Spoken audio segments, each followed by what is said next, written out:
नमस्कार, मैं सुमित अवस्थी हूं। खबरों की खबर में आप सबका स्वागत है। शुरुआत करते हैं आज की संसद की हलचल से। जी आज लगातार तीसरा दिन था नई लोकसभा के चलते हुए। कई दिनों से चल रहे सस्पेंस का दूसरा हिस्सा आज पूरा हो गया। 17वीं लोकसभा के स्पीकर रहे ओम बिरला नई नवेली 18वीं लोकसभा के लिए भी स्पीकर चुन लिए गए हैं। यह सस्पेंस का दूसरा हिस्सा था, क्योंकि विपक्ष इस बात पर अड़ा था कि वो मत विभाजन करवाएगा और इसके लिए उसने अपने उम्मीदवार के रूप में 8 बार के सांसद के सुरेश का नाम आगे भी बढ़ा दिया था। लेकिन आज बिना मत विभाजन के ही ओम बिरला लोकसभा के नए अध्यक्ष फिर से चुन लिए गए। सस्पेंस का पहला हिस्सा मंगलवार को पूरा हुआ था, जब एनडीए ने तय कर दिया था कि उसकी तरफ से ओम बिरला ही स्पीकर पद के उम्मीदवार होंगे। यूं तो चुनाव होता तो भी बहुमत एनडीए के पक्ष में था, इसीलिए ओम बिरला का स्पीकर चुना जाना पक्का ही था, क्योंकि स्पीकर का चुनाव सामान्य बहुमत से होता है और मोदी सरकार के पास फिलहाल संख्या बल की कोई कमी नहीं है। अगर हम संसद की वर्तमान स्थिति के ग्राफिक्स के तौर पर देखें तो यह आंकड़े आपके सामने हैं। एनडीए के पास 293 सांसद हैं, बीजेपी के जिसमें 240 हैं, इंडिया ब्लॉक के पास जो कि विपक्षी अलायंस है उसके पास 235 सांसद हैं, जिसमें कांग्रेस के अपने 98 सांसद हैं, और अन्य जो कि तीसरा धड़ा आप कह सकते हैं उसमें 14 सांसद हैं, जिसमें एक पद रिक्त भी है जो राहुल गांधी ने वायनाड की सीट खाली की है।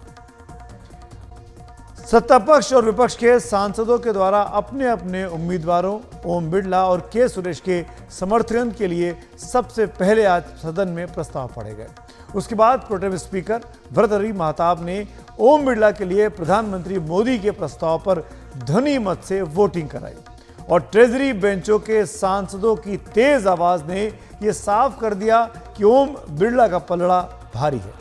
इसके बाद प्रोटेम स्पीकर ने के सुरेश के लिए वोटिंग कराने की जरूरत तक नहीं समझी और न ही विपक्षी बेंचों ने ही मत विभाजन के लिए कोई जोर डाला, क्योंकि वो समझ गए कि उनके पास नंबर नहीं है। Om Birla, a member of this house, be chosen as the speaker of this house. Those in favor may say aye. Aye. Those against may say no. I think the ayes have it. The ayes have it. Shri Om Birla is declared elected as the speaker of this house.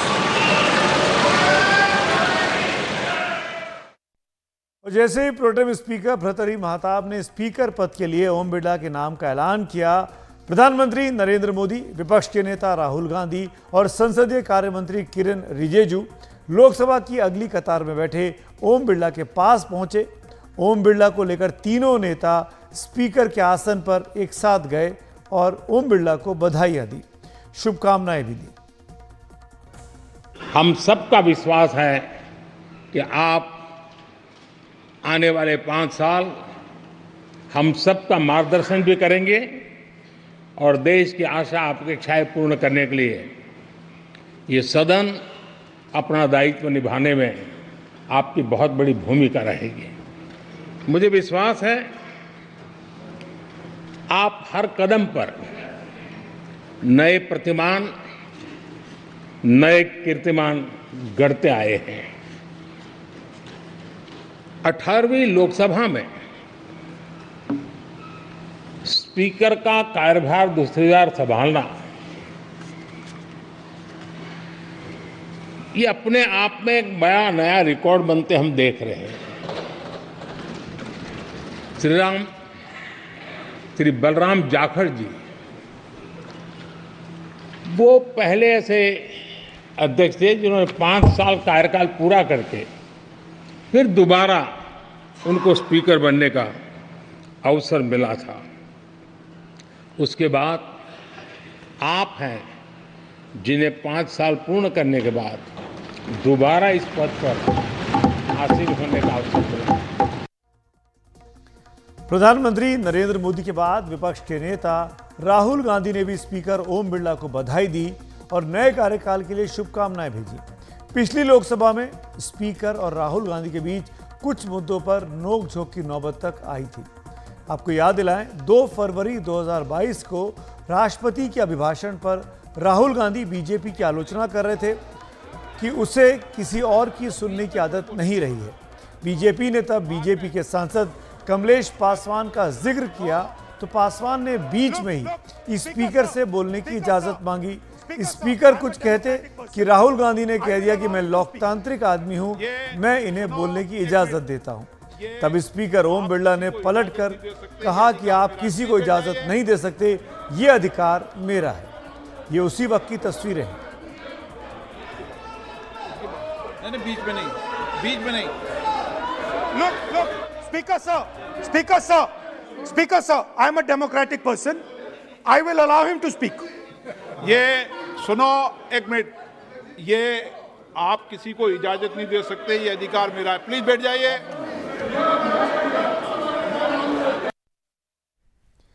तब राहुल गांधी विपक्ष के नेता नहीं थे, आज हैं। तो लोकसभा में अपने संक्षिप्त और शालीन भाषण में विपक्ष की अहमियत को रेखांकित किया और स्पीकर से उम्मीद रखी कि विपक्ष को जनता की आवाज उठाने का मौका इस बार मिलेगा। This house represents the voice of India's people. And you, Speaker sir, are the final arbiter of that voice. Of course, the government has political power, but the opposition also represents the voice of India's people.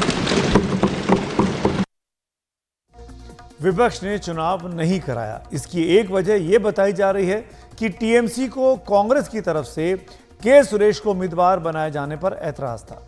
TMC सूत्रों के हिसाब से इस ऐतराज की वजह यह थी कि कांग्रेस ने उनसे राय मशविरा किए बगैर के सुरेश का नाम आगे बढ़ा दिया था। लेकिन स्पीकर जैसे पद पर जो संसद का कस्टोडियन होता है, संरक्षक होता है, उस पर आम सहमति का बन जाना बेहतर होता है। विपक्ष ने चुनाव से पैर खींचकर स्पीकर जैसे पद को सर्वसहमति का हिस्सा बना दिया। लेकिन विपक्ष ने ओम बिरला की तारीफ की तो ताने भी आज उनको सुनाए। ओम बिरला की पहचान एक शालीन और संयमित व्यक्ति की है।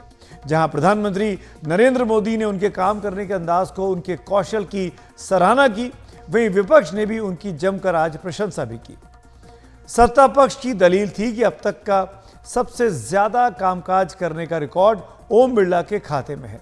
तो वहीं विपक्ष उन यादों को दोहरा रहा था कि जब पिछले साल 14 से 21 दिसंबर के बीच करीब 100 विपक्षी सांसदों को स्पीकर महोदय ने सस्पेंड कर दिया था। सत्ता पक्ष की दलील है कि स्पीकर ओम बिरला ने तमाम विधेयकों को पास कराया, तो वहीं विपक्ष ने याद दिलाया कि कैसे पिछली बार कई विधेयक बिना किसी बहस या चर्चा के पास कराए गए थे। हालांकि सत्ता पक्ष हो या विपक्ष, दोनों ही ये मान रहे थे कि स्पीकर के रूप में ओम बिरला ने नए और महिला सांसदों को भरपूर मौका दिया है। उसी तरह कोरोना काल में सांसदों और उनके परिवार की आगे बढ़कर भी स्पीकर होने के नाते, कस्टोडियन होने के नाते ओम बिरला ने मदद की थी। इसकी सराहना भी दोनों ही पक्षों ने की। आपके पिछले कार्यकाल में 17वीं लोकसभा में मैं कहता हूं कि संसदीय इतिहास का वो स्वर्णिम कालखंड रहा है। आपकी अध्यक्षता में संसद में जो ऐतिहासिक निर्णय हुए, जो कार्य आजादी के 70 साल में नहीं हुए, आपकी अध्यक्षता में इस सदन ने इसको करके दिखाया। और आपके नेतृत्व में G20 देशों के जो पीठासीन अधिकारी हैं, स्पीकर्स हैं, उनका सम्मेलन आपकी अध्यक्षता में हुआ। और अब तक G20 के जितने सम्मेलन हुए उसमें ये ऐसा अवसर था कि दुनिया के सर्वाधिक देश आपके निमंत्रण पर भारत आए। निष्पक्षता इस महान पद की महान जिम्मेदारी है। आप लोकतांत्रिक न्याय के मुख्य न्यायाधीश की तरह बैठे हैं।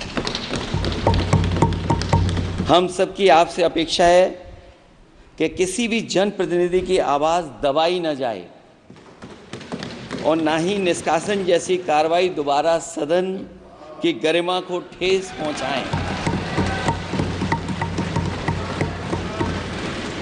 आपका अंकुश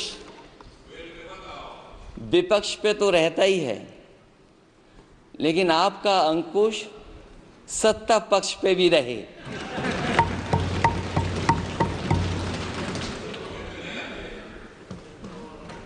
अध्यक्ष महोदय, आपके इशारे पर सदन चले,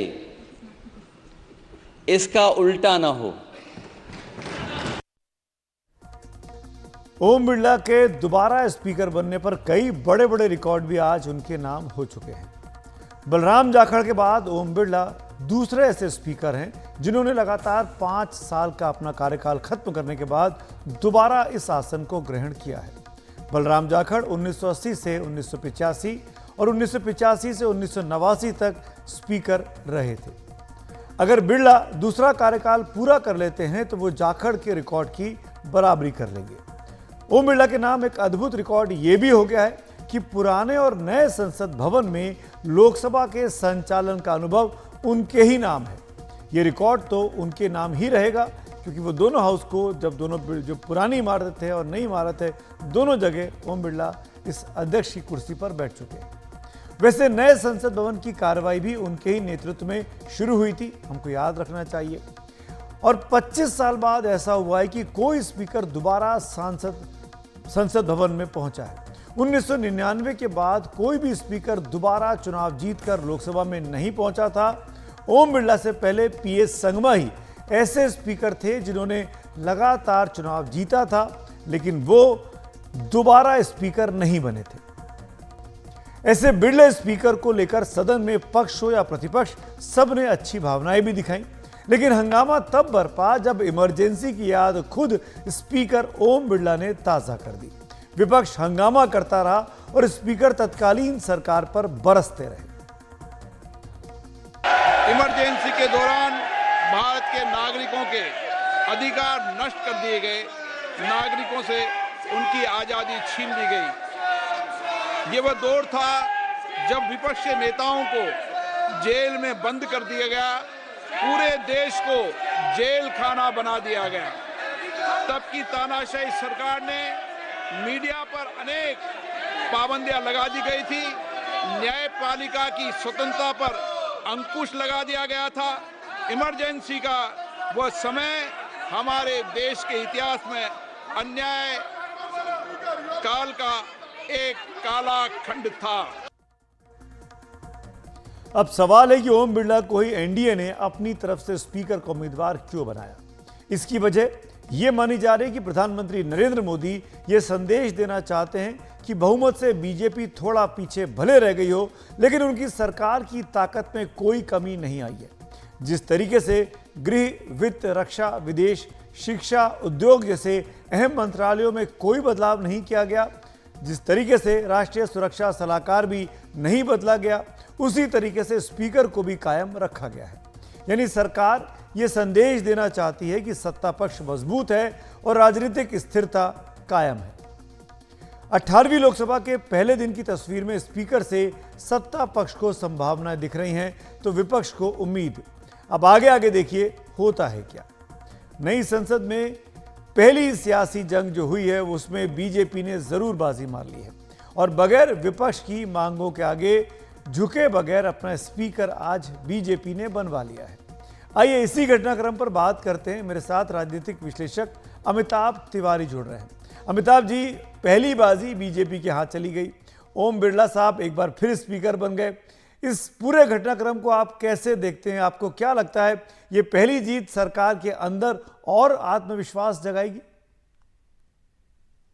देखिए, ऑब्वियसली एनडीए के पास नंबर्स थे। एनडीए के पास लगभग 300, वहीं विपक्ष के पास लगभग 230 लोगों का समर्थन था, तो उस हिसाब से तो एनडीए के पास एज था ही। ये एक सिंबॉलिक फाइट थी जो इंडिया ब्लॉक ने खड़ी करी थी और कहीं ना कहीं मुझे लगता है कॉमन सेंस भी प्रिवेल किया। अंत में जाकर के हमने देखा कि वॉइस वोट से ही चुनाव हो गया, वोटिंग की जरूरत नहीं पड़ी। तो उस हिसाब से आज के दिन देख सकते हैं कि माना जा सकता है कि बीजेपी ने जो है पहली विक्ट्री अपनी इस लोकसभा में टेस्ट करी है। स्पीकर उन्होंने अपने पद का बिठाने में उनको सफलता मिली है। अमिताभ जी, अब पहली बाजी जैसा कि आपने कहा बीजेपी ने जीत ली इस नई लोकसभा में। आपको याद होगा विपक्ष ये मांग कर रहा था कि डिप्टी स्पीकर का पद उनके खेमे में जाए। क्या आपको लगता है कि सरकार विपक्ष की बात मानेगी? क्योंकि आज विपक्ष ने आज वोटिंग के लिए जोर नहीं दिया और सर्वसहमति बन गई स्पीकर के चुनाव में। या सरकार सहयोगी दलों में से किसी को उपाध्यक्ष का पद देगी? देखिए, कन्वेंशन के हिसाब से तो डिप्टी स्पीकर जो है वो विपक्ष का होता है, लेकिन हमने 2014 में देखा कि एआईएडीएमके का डिप्टी स्पीकर था जो एनडीए का हिस्सा बाद में बनी, और 2019 में ये पद खाली था। तो अब बीजेपी के पास दो ऑप्शन है, या तो इस पद को खाली रखा जाए जैसा 2019 से 24 के दौरान था, या ये पद जो है वो अपने अलायंस पार्टनर्स को दे सकती है, जैसे टीडीपी या जेडीयू को ये मिल सकता है। क्योंकि जिस तरह से आज तीसरे दिन ही कॉन्फ्रंटेशन हुआ है एक तरह से, क्योंकि प्रधानमंत्री ने पहले दिन 3 C's की बात करी थी, कंसेंसस, कोऑपरेशन एंड कोऑर्डिनेशन, लेकिन ऐसा लग रहा है कि 4th C जो कन्फ्रंटेशन है विपक्ष और ट्रेजरी बेंचेस के बीच में, वो काफी रहने वाला है इस लोकसभा में। इस लिहाज से मुझे लगता है कि ये जो डिप्टी स्पीकर का जो पद है, और क्योंकि ये काफी इंपॉर्टेंट भी है, क्योंकि नंबर जो है आंकड़ों के मामले में दोनों दल 50-60 सीटों का ही फर्क है, डिप्टी स्पीकर का पद या तो बीजेपी खाली रखेगी या तो अपने अलायंस पार्टनर्स में से किसी को दे सकती है। विपक्ष को देने की संभावना बहुत कम। अमिताभ जी, आखिर में एक सवाल और करना चाहूंगा कि आज जब ओम बिरला स्पीकर चुन लिए गए तो पीएम मोदी और राहुल गांधी, आपको याद होगा, उनको स्पीकर की चेयर तक छोड़ने के लिए ले गए। बड़ी अच्छी तस्वीरें थी। लेकिन जब ओम बिरला साहब ने आपातकाल की बात की तो वही विपक्ष, खासकर कांग्रेस ने जमकर संसद में हंगामा किया। क्या इस बार इस तरह का हंगामा ज्यादा देखने को मिलेगा? विपक्ष के पास नंबर ज्यादा है। तो हमने एक अच्छी परंपरा देखी कि दोनों प्रधानमंत्री और leader of opposition Rahul Gandhi जो है वो दोनों ही, उन्होंने स्पीकर को कांग्रेचुलेट किया और दोनों एक साथ जाकर के उन्होंने पद पे आसीन किया। लेकिन जब स्पीकर ने इमरजेंसी की बात करी तो हमने देखा कि किस तरह से कांग्रेस और विपक्ष ने इसका विरोध किया। देखिए, 2019 से 24 के लोकसभा में एनडीए के पास 350 थे और फ्रेंडली पार्टीज 50 थे, एमपीज थे, बीजेडी, वाईएसआरसीपी और बीएसपी, यानी 400 बनाम 150 लगभग जो आंकड़ा हुआ करता था। इस बार वो आंकड़ा 300 ट्रेजरी बेंचेस बनाम 250 ऑपोजिशन का है। तो ऑब्वियसली 150 से बढ़कर के अब विपक्ष जो है वो लगभग 250 नंबर या 250 एमपीज पर है। तो जो विपक्ष जो भी अपोज करेगा किसी भी चीज को, तो वो अपोजिशन बहुत बड़ा हो जाएगा कंपेयर टू 2019-24। और इस बार हमें काफी अपोजिशन विपक्ष की तरफ से देखने को मिल सकता है। वॉश आउट हो सकते हैं, बिलों पर स्टेज आउट किया जा सकता है। अब देखना पड़ेगा कि ये जो लोकसभा है वो कैसे फंक्शन करता है। पार्लियामेंट्री अफेयर्स मिनिस्टर का जो रोल है वो काफी इंपॉर्टेंट हो जाता है।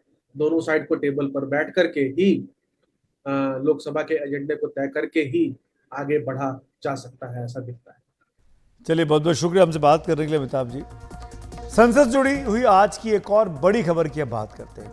10 साल बाद लोकसभा को विपक्ष का नेता मिला है।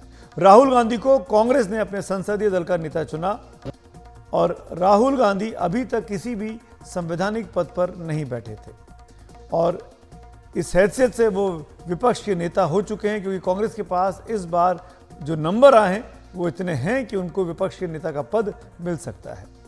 राहुल गांधी ने कांग्रेस के अपने संसदीय दल के नेता के तौर पर वो आज चुने गए। राहुल गांधी को कांग्रेस संसदीय दल की तरफ से बधाइयां भी मिली। हालांकि इंडिया ब्लॉक की बैठक में कल आपको याद होगा दूसरे दलों के नेताओं ने भी उनके नाम का समर्थन किया था, जिससे विपक्षी खेमे में उनकी स्वीकार्यता पर मुहर लगी थी। राहुल गांधी को एलओपी बना दिया विपक्ष। मैं राहुल गांधी उनको बधाई देता हूं एलओपी बनने के लिए, और हम सब विपक्ष के लोग मिलकर के काम करेंगे, सत्ता पक्ष से जवाब मांगेंगे। सदन के कार्यवाही में फर्क आएगा, सरकार के रवैया में फर्क आएगा। अब मोदी बार बार सदन छोड़कर भागेंगे नहीं, उनको बैठना पड़ेगा, क्योंकि राहुल गांधी बैठे रहेंगे। हाँ, और राहुल गांधी लोकतंत्र के और इस सदन के चौकीदार हैं, मैं मानता हूं, और ये चौकीदार चोर नहीं है। आपको लगता है राहुल गांधी से बहुत उम्मीदें हैं इस बार अपोजिशन को?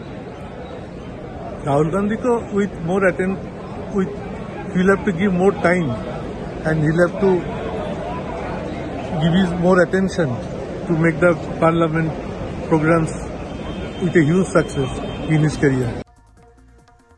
विपक्ष के नेता की हैसियत से लोकसभा में नवनिर्वाचित स्पीकर ओम बिरला को उनके आसन तक प्रधानमंत्री मोदी के साथ राहुल गांधी ले गए।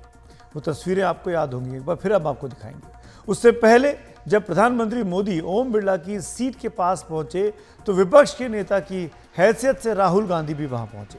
राहुल ने पहले नवनिर्वाचित स्पीकर ओम बिरला से हाथ मिलाया, उन्हें बधाई दी, फिर प्रधानमंत्री मोदी की तरफ मुखातिब हुए और उनसे भी हाथ मिलाया। ये हमारे लोकतंत्र की एक बेहद खूबसूरती की तस्वीर थी कि कुछ दिनों पहले तक दोनों नेता चुनावी मैदान में एक दूसरे को आजमा रहे थे, लेकिन अब एक दूसरे के सहयोग से संसदीय गरिमा का पालन कर रहे हैं। स्पीकर को बधाई देते हुए राहुल गांधी ने इस बात पर जोर दिया कि आम लोगों की आवाज इस सदन में दबनी नहीं चाहिए। I am confident that you will allow us to represent our voice, allow us to speak, allow us to represent the voice of the people of India. Speaker, sir, the question is not how efficiently the House is run. The question is how much of India's voice is being allowed to be heard in this House. Rahul Gandhi का विपक्ष का नेता चुना जाना दो मोर्चे पर उनकी ताकत को दिखाएगा। विपक्ष के नेता का पद कैबिनेट मंत्री के बराबर का होता है, इसीलिए राहुल गांधी को कैबिनेट मंत्री वाले वेतन, भत्ते और अन्य सुविधाएं अब मिल पाएंगी। उसी तरीके से कैबिनेट मंत्री स्तर के आवास और ड्राइवर सहित कार जैसी सुविधाएं भी उनको मिलेंगी। संसदीय कार्यों में विपक्ष की नेता की हैसियत से राहुल गांधी की भूमिका अब बढ़ जाएगी। प्रमुख विधेयकों और नीतिगत मामलों में विपक्ष के नेता की हैसियत से राहुल का दृष्टिकोण अब विपक्ष का दृष्टिकोण समझा जाएगा। उसी तरह संसद की तमाम संसदीय समितियों में भी राहुल गांधी की अब खासी भूमिका रहने वाली है। विपक्ष का नेता होने के नाते राहुल गांधी लोक लेखा समिति यानी पीएससी का चेयरमैन बन सकते हैं। संवैधानिक पदों की नियुक्ति में उनकी भूमिका बढ़ जाएगी। अब केंद्रीय सतर्कता आयुक्त यानी सीवीसी, चुनाव आयोग सीईसी, सूचना आयुक्त सीआईसी और लोकपाल की नियुक्ति की समिति में राहुल गांधी भी एलओपी के नाते सदस्य होंगे और उनकी राय अहम हो जाएगी। प्रवर्तन निदेशालय यानी ईडी और केंद्रीय जांच ब्यूरो यानी सीबीआई जैसी केंद्रीय जांच एजेंसियों के प्रमुखों की नियुक्ति में भी अब राहुल गांधी की भूमिका होगी। राहुल गांधी लगातार 20 साल से सांसद हैं, लेकिन पहली बार वो किसी महत्वपूर्ण संवैधानिक पद को ग्रहण करने जा रहे हैं। जबकि 2004 में जब वो पहली बार लोकसभा का सदस्य बने थे, तब कांग्रेस की अगुवाई वाली यूपीए की सरकार बनी। वो सरकार 10 साल तक रही, लेकिन राहुल सरकार में शामिल नहीं हुए। लेकिन अब 10 साल बाद कांग्रेस के पास लोकसभा की कुल संख्या के 10% यानी 55 से अधिक सांसद जीत कर आए हैं, तो विपक्ष का नेता बनने का उसके पास अब पूरा अधिकार था। तो इस बार राहुल ने यह जिम्मेदारी अपने कंधों पर लेने में संकोच नहीं किया। आज संसद जाते हुए जब वो घर से निकले तो कांग्रेस कार्यकर्ताओं का उत्साह देखने लायक था। जब वो संसद में पहुंचे तो कांग्रेस के नेता भी काफी जोश में दिखाई दिए, उनके समर्थन में नारे भी लगे। आज राहुल गांधी टी शर्ट नहीं पहने थे, राहुल गांधी आज कुर्ते पजामे में थे। नए पद के साथ नई वेशभूषा भी दिखाई दी।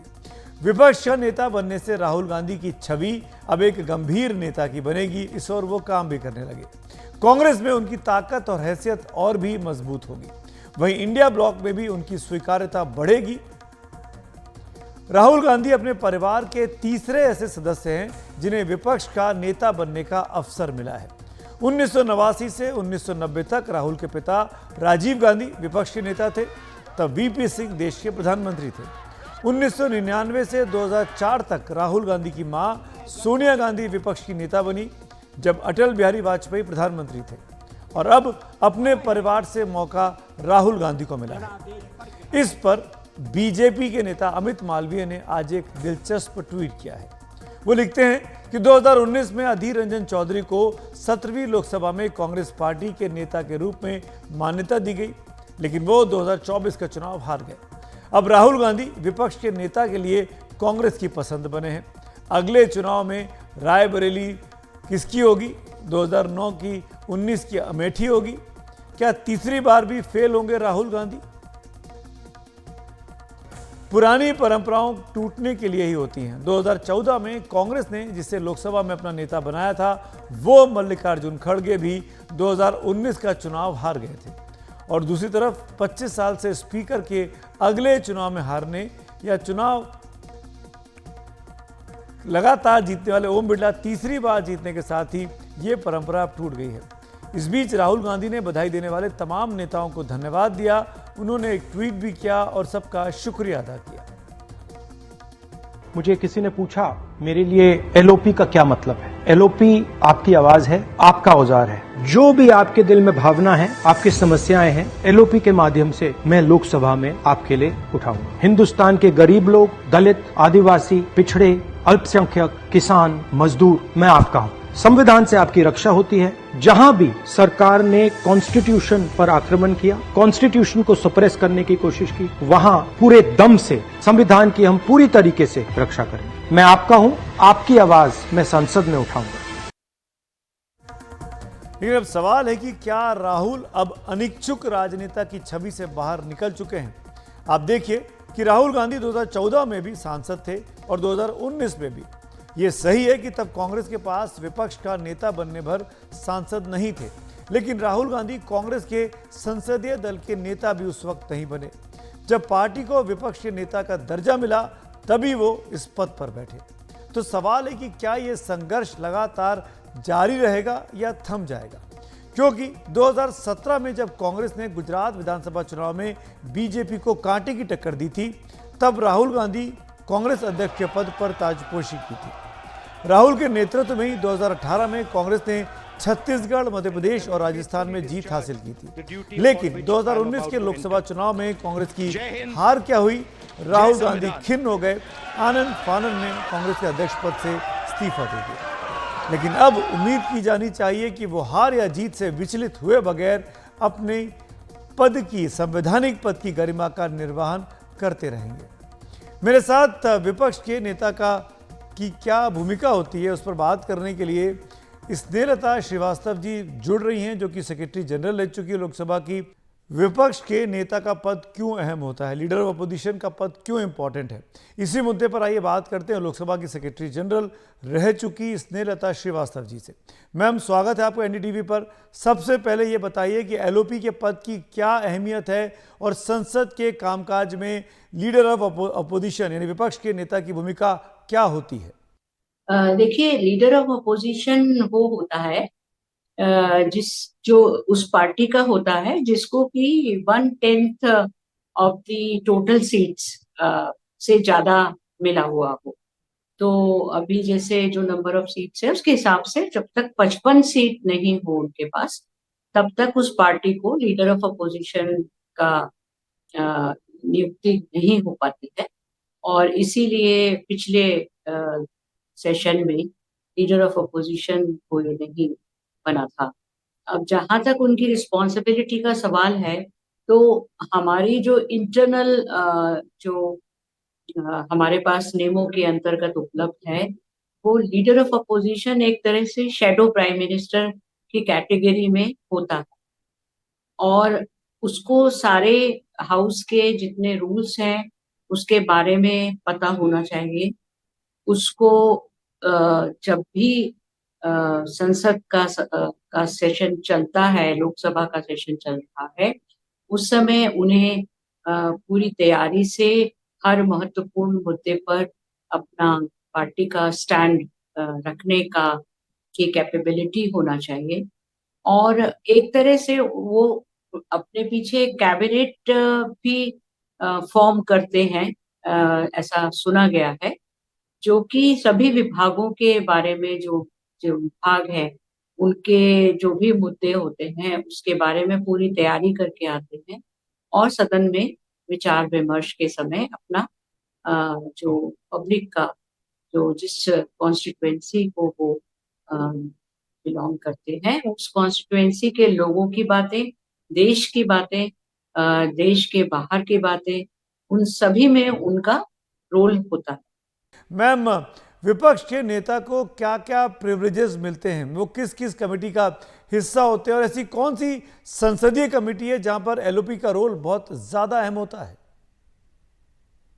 एक तो सबसे महत्वपूर्ण कमेटी होती है पब्लिक अकाउंट्स कमेटी, और उसमें प्रारंभ से ही अपोजिशन के जो लीडर होते हैं वो उसके चेयरमैन होते हैं, और जो CNAG की रिपोर्ट आती है उसको जब सदन में पेश किया जाता है तो उसके बाद में जो पब्लिक अकाउंट्स कमेटी है उसका पूरा, जो स्टैंडिंग कमेटी के तौर पर उसका पूरा एनालिसिस करती है, अपनी रिकमेंडेशंस देती है। और एक ये बहुत ही महत्वपूर्ण, ये जो एक पब्लिक अकाउंट्स कमेटी होती है वो फाइनेंस कमेटीज के अंतर्गत आती है, और इसलिए इसका सबसे ज्यादा महत्व होता है। पब्लिक अकाउंट्स कमेटी के तो हमेशा से यही चेयरमैन रहते हैं। जो पार्लियामेंट का बजट बनता है उस बजट कमेटी में लीडर ऑफ अपोजिशन होते हैं। जो डिफेंस की कमेटीज होती हैं उसमें, या डिफेंस के किसी मुद्दे पे चर्चा होती है, तो ऐसा माना जाता है कि प्रधानमंत्री जी उनको विश्वास में लेकर के निर्णय लेते हैं, और मतलब उनको लूप में रखा जाता है। बेसिक बात यह है कि लीडर ऑफ अपोजिशन को सरकार के कामों में पूरी तरह से इन्वॉल्व रख करके सरकार चलती है, इसलिए लीडर ऑफ अपोजिशन का रोल बहुत महत्वपूर्ण माना जाता है। जहां तक कमेटीज की बात है तो जैसा मैंने आपको बताया कि पब्लिक अकाउंट्स कमेटी तो मेन है, बाकी फिर डिपेंड करता है मिनिस्ट्री ऑफ पार्लियामेंट्री अफेयर्स और स्पीकर महोदय पे कि वो उन्हें किन कमेटीज का चेयरमैन बना सकते हैं। जो वेस्ट मिनिस्टर सिस्टम है पार्लियामेंट्री प्रोसीजर्स का, उसमें तो एलओपी को शेडो प्राइम मिनिस्टर भी कहा जाता है, यानी वो प्रधानमंत्री की छाया की तरह होते हैं, उन पर नज़र रखते हैं। इसी मुद्दे पर आइए बात करते हैं राहुल गांधी के इस पॉलिटिकल मूव के बारे में। मेरे साथ वरिष्ठ पत्रकार विनोद अग्निहोत्री जी जुड़ रहे हैं, अमर उजाला के साथ आप जुड़े हुए हैं। विनोद जी, राहुल गांधी के नेता प्रतिपक्ष बन गए हैं, इस पूरे घटनाक्रम को आप कैसे देखते हैं राजनीतिक तौर पर? क्या आपको लगता है कि राहुल गांधी का नेता प्रतिपक्ष बनने से विपक्ष के अंदर आत्मविश्वास बढ़ेगा? देखिए, पहली बात तो यह है कि राहुल गांधी ने एक संवैधानिक पद की जिम्मेदारी ली है। ये उनके लिए, कांग्रेस पार्टी के लिए और पूरे विपक्ष के लिए एक सकारात्मक बात है, क्योंकि अभी तक राहुल गांधी के बारे में यह एक धारणा रही है कि आमतौर पर वो जिम्मेदारी देने में संकोच करते रहे हैं। खाली कांग्रेस अध्यक्ष वो जरूर बने थे 2018 में, लेकिन उसके बाद भी 2019 के चुनाव के बाद उन्होंने इस्तीफा दे दिया था, और उसके बाद से वो कोई उन्होंने संवैधानिक जिम्मेदारी या कोई पद नहीं लिया। लेकिन इसके बावजूद जो जिस तरह उन्होंने अपनी भारत जोड़ो यात्रा, 2 यात्राएं की, एक भारत जोड़ो यात्रा, एक भारत जोड़ो न्याय यात्रा, और उसके बाद जिस तरह से उनका प्रोफाइल बना और जिस तरह से उनके व्यक्तित्व में एक परिपक्वता आई और एक विकास हुआ उनका, और लोगों के बीच में उनकी स्वीकृति भी बढ़ी, तो उसके बाद इसका नतीजा हमने लोकसभा के चुनाव में देखा है। कांग्रेस की सीटें जो है 53 से बढ़कर के 99 तक पहुंच गई, और कई राज्यों में कांग्रेस को ठीक ठाक अच्छी कामयाबी मिली। इसका श्रेय भी राहुल गांधी को जाता है। तो इसलिए ऐसे में जब विपक्ष के नंबर लोकसभा में ज्यादा हैं, लगभग 234 के आसपास इंडिया गठबंधन की तादाद है, और विपक्ष बिल्कुल एकजुट है सरकार के खिलाफ, तो निश्चित रूप से सबसे बड़ी पार्टी के नेता होने के नाते ये जिम्मेदारी राहुल गांधी को ही उठानी चाहिए थी, और उन्होंने नेता विपक्ष का पद स्वीकार करके जिम्मेदारी उठाई है। और आज जिस तरह से उन्होंने सदन में जो उनका पूरा आचरण रहा, जिस तरह जिम्मेदारी के साथ उन्होंने लोकसभा में अपना भाषण भी दिया बधाई देते हुए, और जो नेता विपक्ष की जिम्मेदारी है उसको उसके पालने की शुरुआत कर दी है, तो लगता है कि राहुल गांधी एक अच्छे नेता विपक्ष साबित होंगे, क्योंकि इस वक्त कांग्रेस पार्टी सबसे बड़ी पार्टी है विपक्ष में। उसके अलावा जो गठबंधन के दल हैं, चाहे वो समाजवादी पार्टी हो, तृणमूल कांग्रेस हो, एनसीपी शरद पवार हो, या शिवसेना उद्धव ठाकरे की हो, या पीएमके हो, ये सारे जो घटक दल हैं, जेएमएम है, जो भी, सबको राहुल गांधी के साथ एक अच्छा तालमेल है। होता है। अब आप देखिए जिस तरह स्पीकर के मुद्दे पर ममता बनर्जी की नाराजगी की खबरें आई, लेकिन सुबह राहुल गांधी ने बात करके उनको मना लिया। तो इससे संकेत जाता है कि राहुल गांधी अब राजनीति के दांव पे सीख गए हैं और उन्हें गठबंधन के अपने सहयोगियों के साथ रिश्ते बनाना और रिश्ते संभालना भी आ गया। विनोद जी, राहुल गांधी ने संवैधानिक पद पहली बार ले लिया है अपने संसदीय जब से सांसद बने हैं। कुछ सालों तक राहुल गांधी के लीडरशिप को लेकर बहुत से सवाल उठाए गए। नॉन सीरियस कहा गया, रिलक्टेंट पॉलिटिशियन कहा गया, इमेच्योर कहा जाता था। क्या आपको लगता है कि राहुल गांधी अब विपक्ष को साथ लेकर आगे बढ़ सकते हैं? पूरा विपक्ष उनके साथ रहेगा? देखिए, सबसे पहली बात यह कि राहुल गांधी को नेता विपक्ष बनाने का फैसला खाली कांग्रेस पार्टी की बैठक में नहीं हुआ। कल रात इंडिया गठबंधन के सभी नेताओं की बैठक और उसमें तय किया गया कि राहुल गांधी नेता विपक्ष, यानी ये एक पहला संकेत। सबसे पहले कांग्रेस वर्किंग कमेटी ने प्रस्ताव पास किया कि राहुल गांधी को नेता विपक्ष बनना चाहिए। उसके बाद राहुल गांधी ने समय मांगा और कल जब कांग्रेस पार्टी के अध्यक्ष मल्लिकार्जुन खड़गे के निवास स्थान पर इंडिया गठबंधन के सभी दलों के प्रतिनिधियों की बैठक हुई, यानी पूरे विपक्ष की बैठक हुई और उसमें नेता चुना गया। आमतौर पर जो विपक्ष की सबसे बड़ी पार्टी होती है उसके पास नंबर होते हैं तो वो अपना लीडर चुन लेती है, उसको नेता विपक्ष मान लिया जाता है। लेकिन इस बार राहुल गांधी का चयन जो हुआ है वो सबके साथ बैठक हुआ। तो पहला संकेत तो ये है कि एक तरह से नेता विपक्ष के रूप में उन्हें सिर्फ कांग्रेस पार्टी ने नहीं, गठबंधन के सभी सहयोगी दलों ने स्वीकार किया, किसी ने भी इस पर सवाल नहीं था। नंबर एक बात तो ये इस बात का संकेत है कि राहुल गांधी की स्वीकार्यता गठबंधन के सहयोगी नेताओं के बीच में बढ़ी है। जब इंडिया गठबंधन बना था तो आप देखिए इंडिया गठबंधन की नींव भी जो पड़ी थी उसमें भी राहुल गांधी की बड़ी महत्वपूर्ण भूमिका थी। नीतीश कुमार जो इसके सूत्रधार माने जाते रहे हैं, जो एनडीए के साथ हैं, वो पहले दिल्ली आकर के राहुल गांधी से ही मिले थे और राहुल गांधी ने जब उनको गो हेड दिया कांग्रेस की तरफ से, उसके बाद वो सारे नेताओं से मिले थे। और बाद में नीतीश कुमार दो तीन मीटिंगों के बाद अलग चले गए, लेकिन जितनी मीटिंग इंडिया गठबंधन की हुई इस पर राहुल गांधी ने बड़ी सक्रियता से भाग लिया और सबके साथ उनका एक अच्छा तालमेल रहा है। लोकसभा चुनाव के दौरान जो आशंकाएं थी कि कांग्रेस के साथ सहयोगी दलों का सीट शेयरिंग नहीं हो पाएगा, सीटों की साझेदारी नहीं हो पाएगी, वो सब जगह बहुत बेहतर तरीके से होगी। यहाँ तक कि ममता बनर्जी का काम बंगाल का अगर छोड़ दीजिए तो, क्योंकि बंगाल में पहले से ही तय था रणनीतिक तौर पर, और पंजाब में आम आदमी पार्टी के साथ भी तय था कि वहां नहीं करेंगे और केरल में लेफ्ट के साथ नहीं करेंगे, लेकिन दिल्ली में आम आदमी पार्टी के साथ गठबंधन हो गया। ये सब राहुल गांधी की बिना मर्जी के बिना उसके नहीं हो सकता था। और मल्लिकार्जुन खड़गे जी की बड़ी भूमिका है, लेकिन राहुल गांधी ने इसको पूरा अपना जो है सहयोग दिया। तो मुझे लगता है, जहां तक जितना मैंने राहुल गांधी को समझा है कि राहुल गांधी अभी बदले हुए नेता के रूप में है और वो निश्चित रूप से अपने सहयोगी दलों को, विपक्ष के सभी नेताओं को, दलों को एकजुट रखने में कामयाब होंगे और वो सरकार को घेरने में जो विपक्ष की रणनीति है उसके भी प्रमुख चेहरा रहेंगे, एक प्रमुख सूत्रधार होंगे। और कांग्रेस से जुड़ी एक और बड़ी खबर जो इस वक्त आई है, कुछ ही देर पहले चुनाव के दौरान कांग्रेस ने अपने जिस ओवरसीज कांग्रेस के अध्यक्ष सैम पित्रोदा से किनारा कर लिया था, वो अब फिर से कांग्रेस में आ गए हैं। आपको याद होगा कि चुनाव के दौरान सैम पित्रोदा ने कहा था कि भारत में विरासत टैक्स लगना चाहिए, जिसके बाद कांग्रेस ने उनसे किनारा कर लिया था, क्योंकि बीजेपी अपनी हर रैली में सैम पित्रोदा को घेर रही थी और प्रधानमंत्री इल्जाम लगा रहे थे कि कांग्रेस पार्टी आपके घर के गहने तक लेने की तैयारी कर रही है। तब सैम पित्रोदा ने ओवरसीज कांग्रेस के अध्यक्ष पद से इस्तीफा दे दिया था, लेकिन आज एक बार फिर कांग्रेस अध्यक्ष ने उन्हें वापस इंडियन ओवरसीज कांग्रेस का अध्यक्ष बना दिया है। आपको याद होगा चुनाव के दौरान प्रधानमंत्री नरेंद्र मोदी ने एनडीटीवी से कहा था कि ये सब कांग्रेस की मिली भगत है। कभी कभी मुझे लगता है वो पार्टी योजना से ऐसे लोगों के माध्यम से कुछ सगुफे छोड़ती है, वो अकेले अपनी मर्जी से करते होंगे ऐसा मुझे नहीं लगता है, क्योंकि वो फिर हो हल्ला होता है तो कुछ दिन के लिए पार्टी से निकालते हैं, फिर पार्टी के मुख्य धारा में वो रहते हैं। जैसे अभी उन्होंने अमेरिका में जो उनके गुरु है उनको अभी इस्तीफा दिलवा दिया, अब कुछ दिन के बाद उनको ले लेंगे।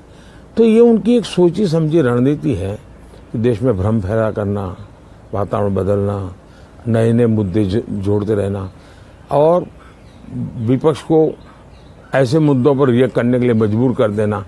तो ऐसी अलग अलग चालाकियां वो करते रहते हैं। तो जैसा कि प्रधानमंत्री मोदी ने कहा था आज से करीब 1.5 महीने पहले, वही स्थिति एक बार फिर हुई। कांग्रेस में सैम पित्रोदा की वापसी उसी जगह उसी पद पर हो गई है। वक्त है खबरों की खबरों, एक छोटे से ब्रेक का, लेकिन खबरें जारी हैं।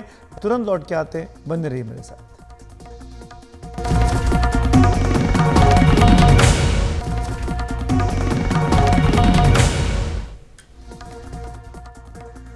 खबरों की खबर में एक बार फिर आप सबका स्वागत है। और अब बात एक नई तकनीक क्रांति की। दूरसंचार के क्षेत्र में आज से बहुत बड़ा बदलाव हो गया है। यूं तो ये दूरसंचार कानून पिछले साल दिसंबर में ही संसद में पास हो गया था, लेकिन लागू अब हुआ है। इस नए कानून में बहुत कुछ बदलाव हो चुका है, जो आपको कई सारी ताकतें भी मिलती हैं। जैसे कि इस नए कानून में इमरजेंसी की स्थिति हो, राष्ट्रीय सुरक्षा का सवाल हो या फिर युद्ध की स्थिति हो, इन सारे हालात में केंद्र और राज्य सरकारें किसी भी टेलीकॉम नेटवर्क को अपने कंट्रोल में ले सकती हैं। नए नियमों के तहत मैसेज के इंटरसेप्शन का दायरा भी बढ़ गया है। वहीं सरकार जनहित या पब्लिक सेफ्टी की जरूरतों या पब्लिक इमरजेंसी की स्थिति में किसी भी मैसेज का ट्रांसमिशन रोक सकती है। उसी तरीके से स्पैम नंबर या आम आदमी से धोखाधड़ी करने वाले नंबरों को रोकने के लिए दूरसंचार कंपनियों को अब बेहद सख्त कदम उठाने होंगे। साथ ही नए कानून में टेलीकॉम इंफ्रास्ट्रक्चर इंस्टॉल करने के लिए राइट ऑफ वे के तहत नियमों को भी सरल बनाया गया है। इसको विस्तार से टेलीकॉम इक्विपमेंट्स मैन्युफैक्चरर्स एसोसिएशन के प्रेसिडेंट एन.के. गोयल ने समझाया है। मेरे सहयोगी हिमांशु शेखर मिश्र ने उनसे बातचीत की। नेशनल अगर कोई पब्लिक इमरजेंसी है तो सरकार टेक ओवर कर सकती है टेलीकम्युनिकेशन सर्विस या किसी भी टेलीकम्युनिकेशन नेटवर्क को। तो किस तरह का टेक ओवर का प्रावधान है कानून? देखिए, ऐसा था कि टेलीकम्युनिकेशन एक्ट 2023 के पहले टेलीकॉम इंडियन टेलीग्राफ एक्ट 1885 के अंदर भी ये पावर थी। In case of emergency license service को गवर्नमेंट टेक ओवर कर सकती है। अगर बाहर हो कुछ हो तो गवर्नमेंट कह देगी कि हम आपके नेटवर्क को ले रहे हैं फॉर सम टाइम। अब ये पावर स्टेट गवर्नमेंट की भी साथ दे दी गई है।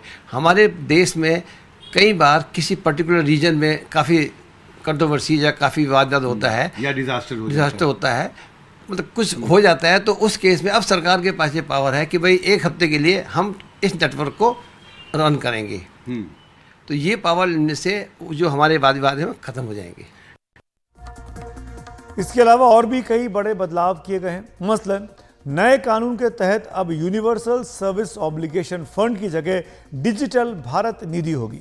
इसका उपयोग ग्रामीण क्षेत्रों में दूरसंचार सेवाएं स्थापना करने तक सीमित नहीं होगा, बल्कि इस फंड का इस्तेमाल रिसर्च, डेवलपमेंट और पायलट प्रोजेक्ट के लिए भी किया जा सकता है। गैजेट नोटिफिकेशन में कहा गया है कि आम लोगों के सशक्तिकरण के लिए टेलीकम्युनिकेशन एक ताकतवर हथियार है, लेकिन इसके दुरुपयोग से आम लोगों के हित को काफी नुकसान भी हो सकता है। इसे देखते हुए नए टेलीकम्युनिकेशन कानून में आम उपभोक्ताओं को हर तरह के स्पैम मैसेज या मैलिशियस कम्युनिकेशन से प्रोटेक्ट करने के लिए नए प्रावधान भी शामिल किए गए हैं। इसी मुद्दे पर आइए बात करते हैं। हमारे साथ साइबर सिक्योरिटी एक्सपर्ट प्रशांत माली भी जुड़ गए हैं। माली साहब, पहली चीज तो जानना चाहेंगे, टेलीकम्युनिकेशन का जो नया एक्ट है, ऐसा क्या प्रोविजन है कि ये फ्रॉड को रोक सकेगा? आम व्यक्ति को, आम कंज्यूमर को इससे फायदा होगा? देखिए, ये जो टेलीकॉम एक्ट आया है, नया टेलीकॉम एक्ट 2023, इसमें दो चार अच्छी चीजें हुई है। एक तो है कि ये कोई भी इंसान 9 सिम के अलावा एक अपने नाम पे सिर्फ 9 सिम ही प्रोक्योर कर सकता है, और सिर्फ जम्मू कश्मीर में तो वो सिर्फ 6 सिम ले सकता है। और अगर वो पकड़ा गया 9 सिम से ज्यादा यूज करते हुए तो उस पर 50,000 का दंड होगा, और दूसरी बार पकड़ा जाएगा तो 2 लाख का दंड होगा। तो ये सबसे अच्छी चीज है कि वो ज्यादा सिम नहीं ले सकते, तो जामतारा जैसे इंसिडेंट होंगे नहीं, मतलब कम हो जाएंगे अपने नाम पे। दूसरी चीज है कि किसी के नाम पे अगर वो सिम प्रोक्योर करता है, मतलब आपके नाम पे उसने सिम ले ली, तो आपका मतलब आधार कार्ड वगैरह यूज करके, तो उसे 3 साल के तक की सजा और 50 लाख तक का जुर्माना हो सकता है, या दोनों भी हो सकते हैं। तीसरा इंपॉर्टेंट चीज है, जो कमर्शियल मैसेजेस आपको आते हैं, ये जो कमर्शियल मैसेजेस अगर आपके परमिशन के बिना आपको आ रहे हैं, तो उस कंपनी को 2 लाख रुपए तक का दंड हो सकता है, और उसका जो लाइसेंस है ये मैसेजेस भेजने का वो भी रिवोक हो सकता है। इसके अलावा है कि कोई अगर आपके मैसेजेस को स्नूप कर रहा है, मतलब आपके मैसेजेस बीच में से पढ़ रहा है या कोशिश कर रहा है, तो उस पर 3 साल का दंड और 2 करोड़ का उस पर फाइन हो सकता है अगर कोई स्नूप करता है तो। मतलब लेकिन देखो, सरकार को इस लॉ ने नेशनल इमरजेंसी के टाइम या नेशनल सिक्योरिटी के इसमें पावर दे रखी है कि वो आपका मैसेज स्नूप कर सकता है, लेकिन उसमें जर्नलिस्ट जो लिस्टेड जर्नलिस्ट हैं उनको ये सुविधा है कि उनके मैसेजेस नहीं चेक किए जाएंगे। लेकिन ये भी कहा गया है कि अगर उनके रिपोर्ट जो है जो फाइल कर रहे हैं वो नेशनल सिक्योरिटी को अगर वो नुकसान कर रहे हैं, ऐसा अगर सरकार को लगा तो फिर उनके मैसेजेस भी स्नूप हो सकते हैं, उनके मैसेजेस भी पढ़े जा सकते हैं सरकार द्वारा। तो ऐसे काफी सारी चीजें कि अगर आपने ऐसी कोई डिवाइस आपके ऑफिस में रखी हो या ऐसी कोई डिवाइस रखी हो जो मोबाइल की सिग्नल को ब्लॉक कर रहा हो, जो ब्लॉकर्स आते हैं आजकल, चाइनीज ब्लॉकर्स आते हैं 3-4 हजार में, अगर वो चालू करके आपने रखा और उसके लिए आपने सरकार से कोई परमिशन नहीं ली हो तो भी आपको 3 साल तक की सजा और 50 लाख रुपए तक का दंड या दोनों हो सकता है। तो कई सारी ऐसी चीजें जो नेशनल सिक्योरिटी के वायलेशन के चलते भी आपको 2 करोड़ तक का दंड हो सकता है।